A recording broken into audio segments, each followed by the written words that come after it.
오늘 7.7절이라고 하는 이 절기를 우리가 맥주감사절이라고 말하고 있는데요. 오늘 이 7.7절은 초실절의 첫 열매의 그 낫을 대는 그때부터 시작해서 7주를 계산해서 49일, 50일 만에 하나님께 절기를 지키는 절기를 7.7절이라고 그렇게 말하거든요. 초실절의 첫 열매, 저는 너무나도 큰 은혜를 받았어요. 초실절의 첫 열매는 예수 그리스도, 부활의 첫 열매이신 예수 그리스도를 예표한다. 그래서 오늘 예수 그리스도는 참으로 초실절의 첫 열매로서 하나님께서 받으시고 하나님을 기쁘시게 한, 정말 인류를 구원하신 첫 아담이 아닌 두 번째 아담으로서 바로 하나님께서 기뻐하시는 초태생이다. 그래서 예수 그리스도 외에는 전에도 없었고 후에도 없었고, 그래서 오직 그리스도만이 인간을 구원하시는 구세주요, 부활의 첫 열매요, 첫 열매라고 하는 것을 우리가 알아야 할 줄로 믿습니다. 그래서 이 7.7절이라고 하는 것은 내가 예수 그리스도, 부활의 첫 열매이신 예수 그리스도를 믿고 하나님의 백성이 된 것을 알아가는 그 날부터 하루하루 주신 날을 세워가면서 또 세고 또 세고 또 세고 49일을 세고 50일 만에 드리는데, 이것은 아라비아 숫자로서 49일이라고 하는 숫자 개념이 아니라 하나님의 숫자적인 개념에서 볼 때에는 이것은 평생이 되는 것이다, 일생이 되는 것이다. 그래서 우리는 매일매일 주신 은혜를 세워가면서 우리의 삶이 다 같이 감사의 삶이 진행되게 하라. 예, 우리가 감사하는 삶이 진행되게 하는 거예요. 그래서 감사는 현재 진행형이다. 우리가 계속해서 감사하고 싶어요, 하게 주시옵소서가 아니라 매일매일 감사하는 것을 현재 진행형으로 주님의 주신 은혜를 세워가면서 감사해야 된다는 겁니다. 그럼 초태생 처음 난 것은 하나님의 것이라고 그랬잖아요. 이게 초태생은 하나님의 것이고 하나님이 처음 난 것을 사랑하신다고 그랬어요. 그래서 이제 첫 아들을 낳아도 하나님께 바치고, 양이 첫 새끼를 낳아도 하나님께 바치고, 소가 첫 새끼를 낳아도 하나님께 바치게 돼 있어. 왜냐하면 이것은 첫 열매이기 때문에 하나님이 첫 열매를 그렇게 기뻐하시고 사랑하시는 거예요. 내가 언젠가 첫 열매에 대해서 여러분에게 얘기를 했는데 그것만 해도 오늘 하루 종일 해야 되니까 이제 그냥 그 정도 하고, 첫 열매는 하나님이 기뻐하신다. 근데 이 첫 열매는 사람이 먹을 수가 없는 거예요. 하나님께 드리는 거거든요. 하나님께 드리면 하나님이 받으시고, 그 하나님 받으신 것을 하나님이 제사장들에게 주셔서 양식을 삼게 하시는 것이 첫 열매예요. 근데 이 첫 열매는 하나님만이 받으시고 사람은 받을 수 없는 것인데, 어떤 사람이 첫 열매를 먹느냐? 다 같이 죽게 된 사람이 먹는 거예요. 이 다윗이 도망을 치다 보니까 너무 배가 고파. 그러니까 제사장만 먹는 진설병을 먹게 되거든요. 이 진설병은 첫 열매로 만든 떡이에요. 그러니까 이것은 누구만 먹을 수 있어요? 제사장과 대제사장만 먹을 수 있는 떡이에요. 그런데 지금 너무 시장하여서 죽게 되었으니까 그걸 먹게 돼요. 자, 안식일 날 제자들이 밀밭 사이를 지나가고 있는데 시장했어요. 그러니까 그들이 뭘 잘라 먹었어요? 밀을 잘라 먹어요. 그러니까 안식일 날 제자들이 그런 걸 잘라 먹는다고 막 비난하고 바리새인들이 그러잖아요. 그때 예수님께서 이제 다윗이 진설병 먹은 얘기를 해주고 있어요. 죽게 된 사람을 살리기 위해서 주는 떡이 바로 이 첫 열매인데, 하나님께서는 어떤 사람에게 이 첫 열매를 선물로 주셨느냐? 하나님이 세상을 이처럼 사랑하사 독생자를 주셨으니, 하나님께서 이 첫 열매, 하나님의 맏아들, 하나님의 첫 아들을 우리에게 선물로 주신 거야. 그래서 누구든지 예수를 믿으면 멸망하지 않고 영생을 얻게 하신 거예요. 그러니까 어떻습니까? 우리는 이미 죄로 말미암아 허물과 죄로 인하여 죽었다 그랬거든. 죽을까 말까 한다가 아니고, 아니면 지금 죽을 위기에서 뭐 목숨이 깔딱깔딱한다 이런 것도 아니야. 어디 됐어요? 죄와 허물로 인하여 죽었다. 죽었어. 우리가 죽었는데 이 죽은 자를 위해서 하나님께서 어떤 선물을 주세요? 하나님이 받으신 첫 열매, 하나님이 기뻐하시는 초태생 예수 그리스도를 우리에게 선물로 주신 거예요. 그래서 우리는 예수 그리스도라고 하는 생명의 떡을 먹으면 다, 아멘 크게 하셔, 사는 거예요. 이 생명의 떡을 먹지 않고는 아무도 영생을 얻을 수가 없거든요. 그래서 우리가 그것을 징표로 삼기 위해서, 그것을 잊어버리지 않기 위해서 1년에 몇 번씩 해요? 성찬식을 하잖아요. 성찬식을 하면서 여러분이 예수 그리스도의 몸을 기념하는 떡을 먹죠. 그리고 예수님의 피를 기념하는 포도주를 먹죠. 이것은 내가 영생을 얻었다는 것을 표징을 얻게 되는 거야. 그때마다 나 구원받은 사람 기억하는 거야. 나는 구원받은 사람이다. 나는 하나님의 선물을, 하나님 주신 첫 열매의 선물을 먹은 사람이다. 그래서 내가 살게 되었다. 내가 영생하게 되었다. 이것을 매일매일 확인하는 거예요.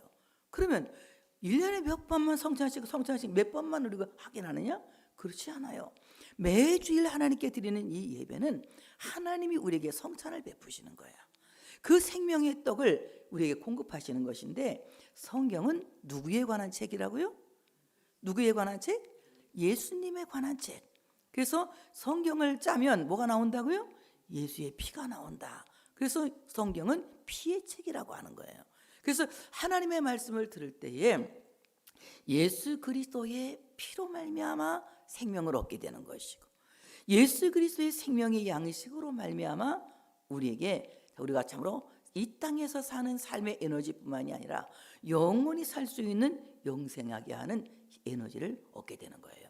그래서 우리가 하나님의 말씀을 통하여서 매주일 주님의 말씀을 통해서 우리가 살아나는 것인데, 바로 이 77절이라고 하는 것은 우리에게 그 말씀을 주신 은혜를 감사하는 절기다. 하나님이 내게 말씀을 주신 은혜를 감사하는 절기예요. 그래서 이 절기는 수도 없이 이스라엘 사람들은 그것을 지키거든요. 모세가 시내산에서 율법을 받던 날을 기념하여 오순절을 지키고, 그리고 예수님께서 부활하신 그날을 기념하여 우리는 성령 강림절을 지키잖아요. 이와 같이 바로 하나님께서 우리에게 하나님의 말씀을 주신 것을 늘 기념하고 살아야 되는데, 이 기념이라고 하는 것은 다 같이 기억하라, 회상하라. 하나님의 말씀을 기억하고 회상해야만이 내가 이 감사를 잊지 않고 살 수가 있는 거예요. 근데 하나님의 말씀을 늘 까먹고 살아. 그리고 예수 까먹고 사는 사람이거든. 하나님을 잊지 않고 사는 사람은 예수님을 잊지 않고 사는 거예요. 근데 하나님의 말씀을 잊어버리고 사는 사람은 예수님을 까먹고 사는 거예요. 그러니까 어때요? 감사하는 마음보다는 인간적인 근심이 더 앞서는 거예요. 늘 고민하게 되고 걱정하게 되고 하나님을 떠난, 그래서 어리석은 삶을 살게 되지 않아요? 근데 오늘 주님께서는 우리에게 그렇게 살지 말고 이 감사한 날을 기억하고 회상해요. 감사로 풍성한 인생을 살아라. 불평으로 찌그러진 인생을 살지 말고, 원망으로 쪼그라진 인생을 살지 말고, 감사로 풍성하고 넉넉하고 여유 있는 삶을 살아라. 정말 이 감사는 부자가 하는 게 아니에요. 감사는 신앙이 있는 사람이 하는 거예요. 그래서 신앙이 있는 사람이 감사하는데, 소실절 곡식의 첫 열매에 낯을 대는 그 첫날부터 이제 내가 주님을 사랑하는 마음을 늘 세워가며, 우리가 설날 기다렸잖아. 몇 밤만 자면 설날이다, 몇 밤만 자면 설날이다, 이거 했잖아요. 그러니까 우리는 매일매일 주일을 기다리는 사람들, 매일매일 말씀을 기다리는 사람들, 이런 사람들 될 때에 우리는 감사의 생활을 끊지 않고 살아갈 수 있다고 하는 사실을 믿으시기를 축복합니다. 그래서 오늘 이 49일이라고 하는 날짜는 숫자적인 개념이 아니라 하나님의 숫자 개념으로 생각하면서 우리는 계속해서 현재 진행형의 감사 생활을 하는 믿음의 사람들이 되어져야 된다고 하는 사실을 믿으시기를 축복합니다. 그러면 하나님이 내게 주신 복을 한번 헤아려 봐라. 헤아려 보고 이제 감사하는 생활을 해라. 오늘 신명기 16장 12절에 보니까 이런 말씀을 했어요. 너는 애굽에서 종되었던 것을 기억하고 이 규례를 지켜 행할지니라. 이 77절을 지키는 것은 규례다. 이것은 하나의 법도고 하나의 법이다. 이 법은 감사라고 하는 것은 하고 싶어서 하고 말고 싶어서 마는 것이 아니라 이건 선택의 이유가 없는 거예요. 무조건 감사해야 되는 거예요. 감사해야 되는데 왜 우리가 감사하느냐? 내가 하나님의 사랑이 나를 일방적으로 사랑할 때에는 내가 하나님의 사랑을 잘 몰라요. 하나님의 사랑을 마음껏 하나님이 나를 일방적으로 사랑하기 때문에 너무 많은 사랑을 받고 살면서도 하나님의 사랑을 잘 몰라. 그러니까 철없는 신앙생활을 해요. 억지로 교회에 나와서 앉아있고, 기도하기 싫으니까 기도 시간에 눈 뜨고, 하나님 말씀 듣기 싫으니까 하품하고, 그냥 핸드폰이 나가서 막 뒤지고 앉아있고, 막 이런 사람 따라서 봐. 어머나, 혹시 내가 핸드폰 보는 거 본 거 아니야? 보이지. 여기선 다 보이거든. 그러니까 이렇게 이제 우리가 엉망으로 살았는데 어느 날 성령님이 내게 들어오셨어. 성령님이 내 안에 들어오셨어. 그러니까 뭘 알게 되느냐? 하나님이 나를 사랑하시는 것을 내가 알게 되는 거야. 이때부터는 하나님이 나를 일방적으로 사랑하시던 일방통행적인 사랑이 상호 사랑으로 바뀌는 거야. 하나님이 나를 사랑하시는데 나도 하나님을 사랑해. 나도 하나님을 사랑해. 목숨을 다해, 마음을 다하고 뜻을 다하고 성품을 다하고 목숨을 다하여 하나님을 어떻게 해요? 사랑하게 되는 거예요. 이것은 하나님의 사랑을 깨달은 날부터 시작되는 거거든. 이것이 이제 이 첫 열매의 낫을 되기 시작한 날이다. 저는 이 날을 가리켜서 이미 내가 하나님께서 선택해서 하나님의 백성이 되었지만 하나님의 백성이 된 것을 확인하는 날, 성령이 내 안에 들어오셔서 성령 충만 받게 된 날, 그때 비로소 내가 이미 구원받았지만 나는 구원받았다고 내가 막 외치거든요. 이미 나는 구원받았는데 만세 전에 하나님이 나를 구원하셔서 이미 구원받았는데 잘 몰라. 그때까지는 성령님이 나에게 이것을 알려주기 전까지는 잘 몰라. 성령님이 알려줘야 되는 거예요. 그러니까 베드로가 주는 그리스도시요 살아계신 하나님의 아들이시니이다 고백하잖아요. 그런데 바요나 시몬아, 네가 복이 있다. 이를 내게 알게 하니는 혈통이 아니라, 맞죠? 혈통이 아니라, 사람이 아니라 너를 네게 알게 하니는 누구? 하늘에 계신 너의 아버지시니라. 하나님 아버지의 영 성령이 그에게 알게 하셨다는 거예요. 그러니까 하나님을 알게 하고 알고 믿게 하는 것은 누가 하게 하는 거예요? 내가 똑똑해서? 예? 내가 아주 감정이 예민하고 예리해서? 아니 민감해서? 그렇게 말하면 너 여러분 진짜 영적 우월주의에 빠지는 거야. 누가 알게 하는 거야 이거를? 성령님이 알게 하는 거야. 하나님을 아버지로 알게 하는 이도 성령님, 예수님을 구주로 알게 하는 이도 성령님, 성령님이 나의 인도자라는 것도 알게 하는 이도 성령님인 거예요. 하나님의 영이 나로 말미암아 그것을 알게 하는 거예요. 그걸 아는 날부터 매일매일 하나님의 은혜를 세우고 살아야 된다는 거예요. 잊어버리지 않기 위해서. 근데 우리는 은혜를 받기만 하고 계속 잊어버리고 까먹잖아요. 까먹지 않으려면 이것을 지켜 행해야 된다는 겁니다. 너는 애굽에서 종이었던 것을 기억하고 이 규례를 지켜 행할지니라. 그래요. 지켜 행해라. 수아마르라고 하는 말을 쓰는데 가시울타리라는 얘기예요. 가시울타리. 이 가시울타리를 친다 이 말인데, 하나님의 말씀 바깥으로 나가지 않도록 항상 그 울타리 안에서 하나님께 감사하는 자가 되라. 그러니까 이 하나님의 울타리를 벗어나면, 하나님의 곁을 떠나면 감사가 다 없어지는 거예요. 근데 우리가 하나님의 울타리 안에 있으면 늘 감사하는 거예요. 그러니까 우리가 이 하나님의 은혜를 감사하기 위해서는 절대로 빠져나가지 않게 해서 수아마로 가시 울타리를 쳐야 돼. 빠져나가면 어떻게? 빠져나가려면 어떻게 해?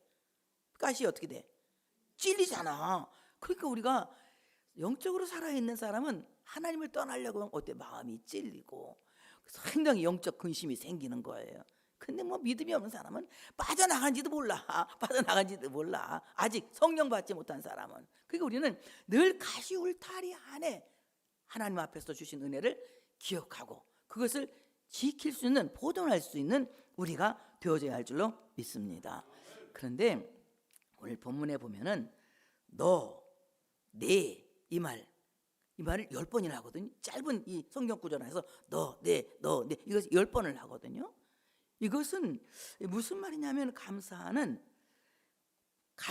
자와 하나님과의 1대1의 관계다. 그래서 너, 내가 감사해라. 너가 감사하라. 그러면서 이것을 어떻게 확장시키느냐 하면 너희가 함께 즐거워하라. 내가 감사하고 너가 감사하면 너희가 함께 즐거워질 것이다. 그러니까 감사는 누구부터 시작해야 돼? 나로부터. 누구로부터? 나로부터. 너로부터? 나로부터 시작돼야 되는 거예요. 그러니까 하나님이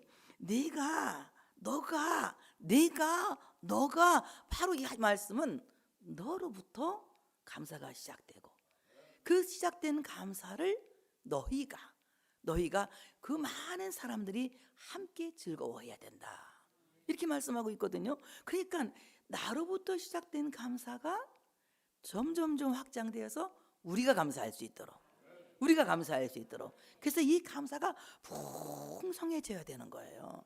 그래서 이 감사는 하나님과 나 일대일의 관계 속에 시작돼서 감사가 고립되어서는 안 되는 거예요. 하나님과 나의 일대일의 관계 속에서 감사가 시작되었지만 이 감사는 계속해서 이제 널리 확장되어져야 돼서 모두 함께 즐거워하고 이 감사에 참여해야 된다는 거예요. 근데 감사하라 하면서 괜히 무조건 하나님이 감사하라는 것이 아니라 어떻게 말씀하시냐면 내게 주신 복을 헤아려 봐라 그래. 내게 주신 복을 세어 보아라. 주신 복을 세어 보아라 찬송도 있잖아. 내게 주신 복을 헤아려 보아라 그래요. 이 복이라고 하는 말은 히브리어 바라크, 상대방을 무릎 꿇게 한다 이 말이거든요. 하나님은 우리에게 복을 주시는데 무릎을 꿇게 하고 복을 주시더라고. 거저되는 건 없어. 반드시 기도가 있고 복이 있어. 뭐가 있고 복이 있어요? 기도가 있고 복이 있어. 그 다음에 자백이 있고 복이 있어. 뭐가 있다고요?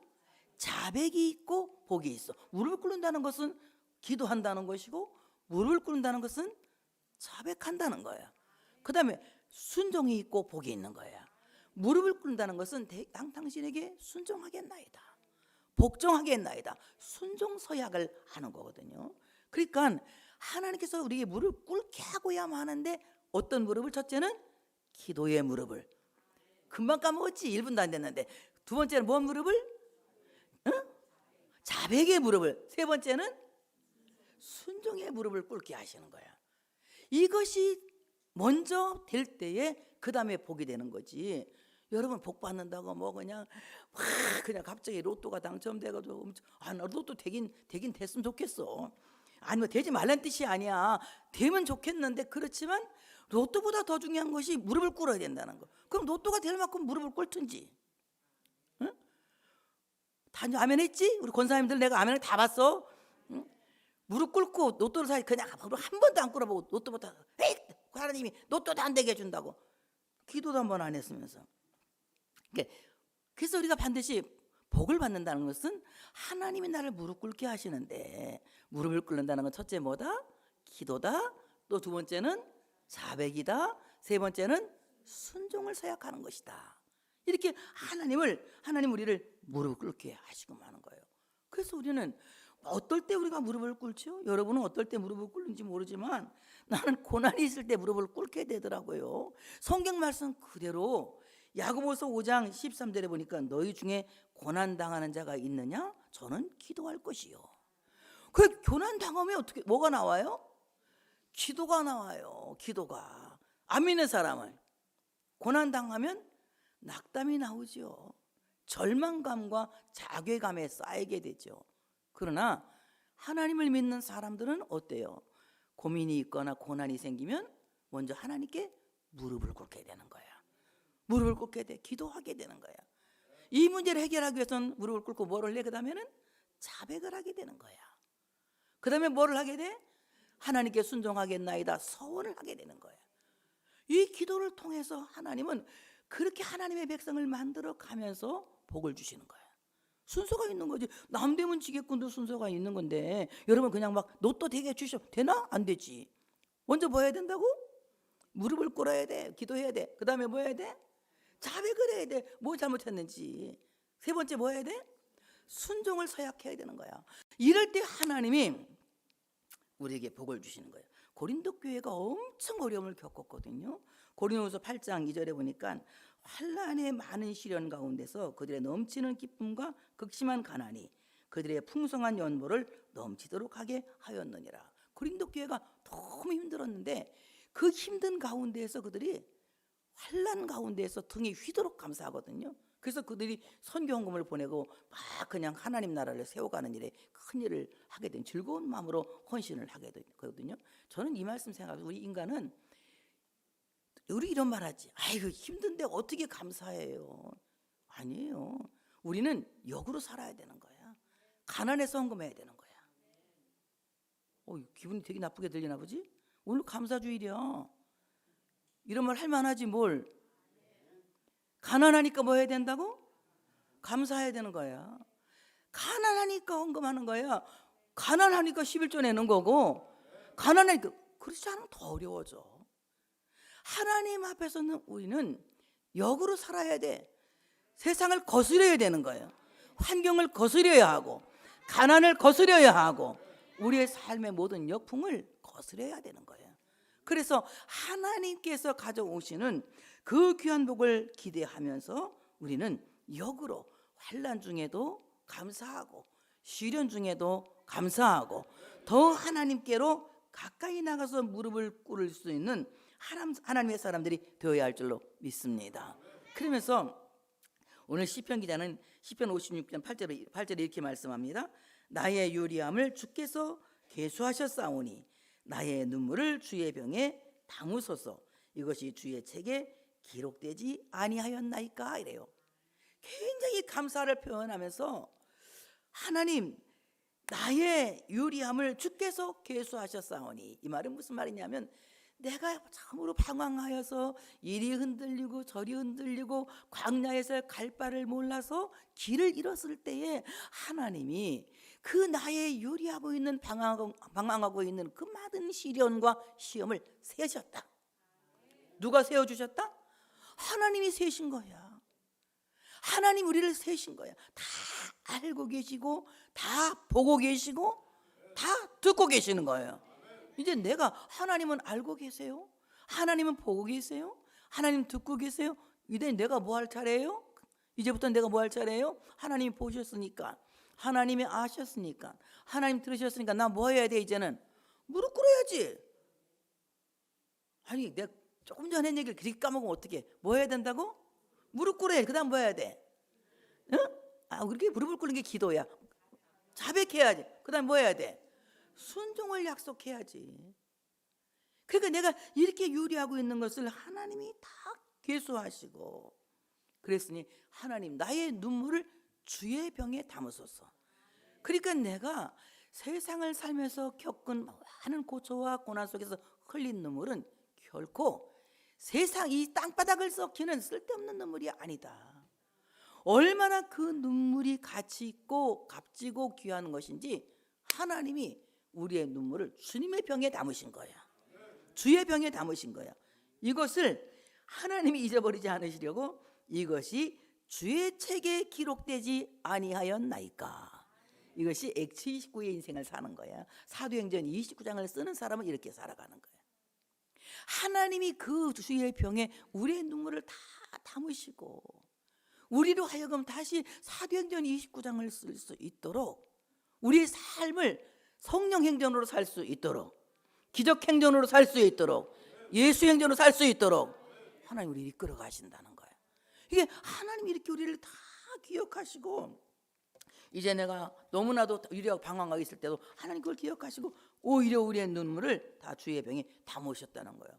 그런 것들을 은혜를 기억하라는 거예요. 그러면서 내 힘을 헤아려 자원하는 예물을 드리고 내가 갖고 있는 힘을 헤아려서 내 능력을 헤아려서 이제 하나님 앞에 예물을 드려라 이렇게 말하고 있습니다. 하나님은 우리에게 놀라운 능력을 주시거든요. 어떤 능력을 주시느냐? 능력을 주시는데 그냥 능력이 아니라 돈 버는 능력을 주신다고. 돈 버는, 다 같이 돈 버는 능력. 크게 말해봐. 돈 버는 능력.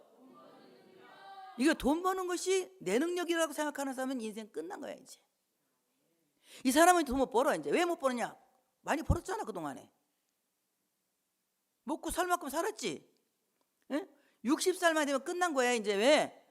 자기가 뭐 자기 영양껏 살았으니까 60살 넘으면 뭐해, 이제 다 늙었는데. 그런데 하나님이 주신 자원으로 말미암아 돈 벌 능력을 받는 사람은 나이도 초월하는 거야. 나이 초월하는 거야. 나이가 무슨 상관이 있어? 80살에 80살에 출애굽하고 120살까지 사는 모세도 있잖아. 그러니까 그거는 하나님이 나이를 다 초월하게 하는 거야. 신명기 8장 17, 18절에 보니까 그러나 내가 마음에 이르기를 내 능력과 내 손의 힘으로 내가 이 재물을 얻었다 말할 것이라. 이런 사람들은 끝났다니까. 그런데 반대로 18절에 보니까 내 하나님 여호와를 기억하라. 그가 내게 재물 얻을 능력을 주셨습니다. 크게 하면에 뭐 얻을 능력을 주셨다? 재물 얻을 능력. 누가 주셨다고? 하나님께로부터 오는 거예요. 그 능력이 하나님께로부터 올 때에 시간도 초월되고 나이도 초월되고 실력도 초월되고 환경도 초월되는 것이지, 그냥 하나님이 주시는 것이 아니고 내가 받는 것이라면 자연의 법칙대로 된다. 자연의 이치대로 된다. 그러면 거의 끝난 사람이 우리는 많아. 나이가 많이 먹어가지고. 그런데 정말로 이제 하나님이 주시는 힘으로 사는 것은 그 모든 것들을 다 하나님이 이제 책임지신다는 거예요. 이같이 하시면 네 조상을 맹세하신 언약을 오늘과 같이 이루려 하심이라 말씀하셨는데, 그가 내게 재물 얻을 능력을 주셨다. 이 능력이라고 하는 말이 히브리어 코아흐라고 하는 말인데, 그 재물 얻을 힘을 주셨다. 재물을 얻을 권세를 주셨다. 재물 얻을 역량을 주셨다.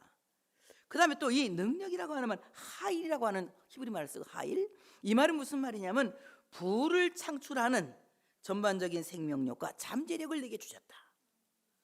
그러니 나이가 상관이 있어요, 없어요? 그런데 막 야야야 내 나이가 어때서 복받기 딱 좋은 나이인데, 이거 나오는 거야. 딱 좋지? 봐, 생각해봐. 나이가 60이 넘으면 뭐가 들어? 뭐가 들어? 철이 들지 않아?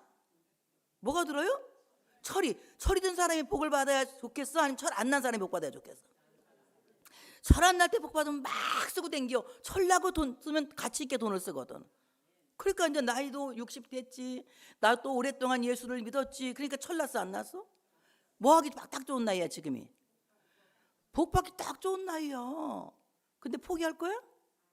포기해? 말해봐요, 장로님들. 포기할 거예요? 장로님 대답을 안 해, 장로님들이. 응? 포기할 거야, 안 할 거예요? 포기하지 마. 포기하면 하나님도 포기해. 그러니까 하나님이 우리에게 엄청난 잠재력을 주셨다는 거예요. 이 잠재력을 주신 이는 하나님이라는 거예요. 하나님 주셨다고 믿어야 하나님의 기적이 일어날 줄로 믿습니다. 그 다음에 하일이라고 하는 말은 그 재물을 주시는 재정을 다룰 수 있는 능력과 책임을 주셨다는 거예요. 그러니까 하나님 주신 재정의 능력은 단순하게 돈이 아니라 그것을 영향력을 행사할 수 있는 능력이에요. 그러니까 하나님이 내게 재물의 능력을 주셨는데, 재물 얻을 능력을 주셨는데, 그 주신 재물을 가지고 어떻게 영향력 있게 쓸까? 이런 사람은요, 샘을 파는 사람이야. 뭘 파는 사람? 샘을 파는 사람. 자, 통을 받아놓고 통에 물 받는 사람과 샘을 파는 사람은 누가 쉬워? 쉽기는 통이 쉽지. 그런데 통은 어때? 다 쓰면 없어져. 샘은 파면 힘은 들지만 어때? 계속 솟아나는 거예요. 여러분, 정말 하나님 앞에서 이렇게 참으로 여러분이 갖고 있는 좋은 재물 얻을 능력을 영향력에 행사할, 좋은 선한 영향력에 행사할 수 있는 능력을 가진다면 이 사람은 샘을 파는 사람이다.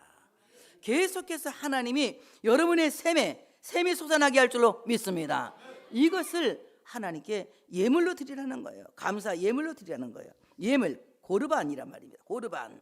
이 고르반이라고 하는 말은 무슨 말이냐? 다 같이 하나님께 가까이 나가는 동작이다. 이게 하나님을 가까이 접근하는 것이다. 이것을 고르반이라고 그래요. 그러니까 하나님께 예물을 드린다는 것은 하나님께 가까이 나가는 거예요. 하나님과 멀리 떨어지는 것이 아니라 하나님께 점점 가까이 나가는 겁니다. 그래서 하나님께 아주 친밀한 관계를 유지하게 된다는 거거든요. 그 예물, 여러분 하나님께 돈을 드린다고 하지 마세요. 예물, 정성을 다해서 예물을 드릴 수 있는 여러분 되시길 바랍니다. 이것은 심는 것과 똑같아요. 적게 심은 자는 적게 거두고 많이 심은 자는 많이 거둔다. 이게 내 말이 아니야. 고린도후서 9장 6절로 7절 아까 얘기한 거예요. 아주 어려운 환난 중에 헌금을 낸 교회에 바울이 이렇게 축복하는 거예요. 이것이 곧 적게 심는 자는 적게 거두고 많이 심는 자는 많이 거둔다는 말이로다. 각각 그 마음에 정한 대로 할 것이요 인색함으로나 억지로 하지 말지니 하나님은 즐겨내는 자를 사랑하시느니라. 인색한 구두쇠같이 썰로같이 하나님께 예물을 드리지 말아라. 하나님께 예물을 드릴 때는 풍성한 마음으로 하나님께 즐겁게 내라. 이럴 때 하나님이 사랑하신다는 거야. 그래서 하나님께 예물을 드리고 함께 즐거워야 돼. 아까 얘기했잖아요. 함께 즐거워하라. 오늘 우리 박영성 집사님이 맥주감사 주일에 헌금을 막 하셔가지고 이 과일이 생각보다 싼 거야. 갑자기 엄청 비쌌었는데 그래가지고 그냥 옥수수랑 별거 다 샀어요. 그냥 엄청 사고 지금 잔치를 하는 거거든요. 집사님이 하나님이 주신 능력으로 돈을 벌었어. 그 벌은 돈을 하나님께 바쳤지. 그리고 함께 즐거워하는 거야. 오늘 함께 즐거워합시다. 이거 다 먹으면서 박영선 집사님이 된 거예요. 함께 즐거워하는 거예요. 그래서 오늘 이 함께 즐거워하는 감사잔치에 모든 사람을 초대해서 소외시키지 말고 함께 즐거워하라는 거예요. 여러분, 나는 오늘 고기 안 해서 안 먹을래요. 그러지 말고 고기 안 했어도 먹어. 나물도 먹어야 돼. 쓴 나물도 먹어야 되는 거야. 이거는 종교 의례상 먹는 거야. 맥주절에 보리밥을 먹는 것은 믿음이다. 아멘. 교회에서 쓴 나물을 먹는 것도 믿음이다. 믿음으로 먹어야 되는 거야. 믿음으로. 그래서 함께 즐거워하는 거야. 오늘 말씀 보니까 너와 네 자녀와 노비와 내 성중에 있는 레위인과 및 너희 중에 있는 객이나 고아나 과부와 함께 네 하나님 여호와께서 자기의 이름을 두시려고 택하신 곳에서 네 하나님 여호와 앞에서 즐거워할지니라. 하나님의 이름을 주신 곳, 이 말은 하나님의 이름이 살아있는 곳, 이 말이에요. 하나님의 이름이 살아있는 곳, 예수님의 이름이 살아있는 곳 어디입니까? 하나님의 이름이 살아있는 곳 교회 아닙니까? 여러분 마음 아닙니까? 우리 하나님의 이름이 살아있는 곳, 이 교회에서 하나님이 택하신 이곳에서 우리는 누구 앞에서? 하나님 앞에서. 누구 사람 앞에서? 하나님 앞에서 코람데오 하나님 앞에서 즐거워해야 된다. 누가 즐거워야 되느냐? 내가 즐거워야 돼. 내가. 누가 즐거워? 제일 먼저 중요한 건 나를 자꾸 소외시키지 마. 여러분 제일 꼴찌로 하는데 자기를 아껴야 돼. 자기 생일감사금은 안 내. 아들 생일감사금 내고 바보야 그거는. 내 생일감사금 더 많이 내야 돼. 자, 누가? 내가 이 감사의 잔치에 참석해야 된다. 그 다음에 자식이 참석해야 된다. 네 자녀와 자식과 그리고 내 노비와 종업원, 지금 말하면 종업원이지. 네 종업원과 그 다음에 이제 레위인, 종교봉사자, 목사님이나 뭐 전도사님들, 우리 목사님들 이런 사람들 우리 같이 즐거워야지. 목사님도 오늘은 좋은 날이야. 왜? 수박 먹는 날이니까. 이런 게 봉사. 그 다음에 나그네, 지나가는 나그네가 오늘 여기 들어왔어. 당신 우리 교회 아니니까 먹지 말고 가시오. 근데 한 명도 안 왔네. 그런 사람이 왔으면 같이 먹으면 좋은데. 그리고 같이 먹는 거야. 또 어떤 사람이요? 그 다음에 과부나 고아나 이 사회적으로 소외되어 있는 이 사람들을 아무도 소외시키지 말고 다 같이 함께 와서 이 잔치에 참석해서 즐거워하라. 사마의 기뻐하고 막 날뛰듯이 좋아하라는 얘기예요. 이따 볼 거예요. 끝나자마자 이 수박을 누가 날뛰듯이 갖고 올라갈 건지, 이 과일을 누가 날뛰듯이 갖고 올라갈 건지 딱 볼 거예요. 그리고 옥수수는 다음 주에 삶아드리겠습니다. 아시겠죠? 네, 오늘은 삶을 시간이 없어요. 오늘 너무 먹을 게 많아요. 옥수수는 다음 주에 삶아드리겠습니다. 옥수수도 최고 맛있는 거 샀어요. 가락시장에서 제일 좋은 거 샀어요. 다 이제 이렇게 끝나고 이제 함께 즐거워합시다. 오늘 이렇게 좋은 날이에요. 안 좋아요? 좋은 날이에요. 맥주감사절은 이렇게 좋은 날이에요. 하나님께서 우리에게 독생자를 주신 것을 감사하면서 기억하는 날이야. 초태장이신 예수 그리스도, 그 처담 아들 예수 그리스도를 우리에게 선물로 주셔서 믿으면 구원받게 하시고 영생을 얻게 하신 그 하나님의 은혜를 감사하면서, 하나님 감사합니다. 예수 그리스도를 아는 그날부터 나는 너무너무 감사합니다. 오늘을 기다렸다는 듯이 기쁜 마음으로 넘치는 감사를 올리시기를 축복합니다. 하나님께 영광의 박수를 올려드리겠습니다.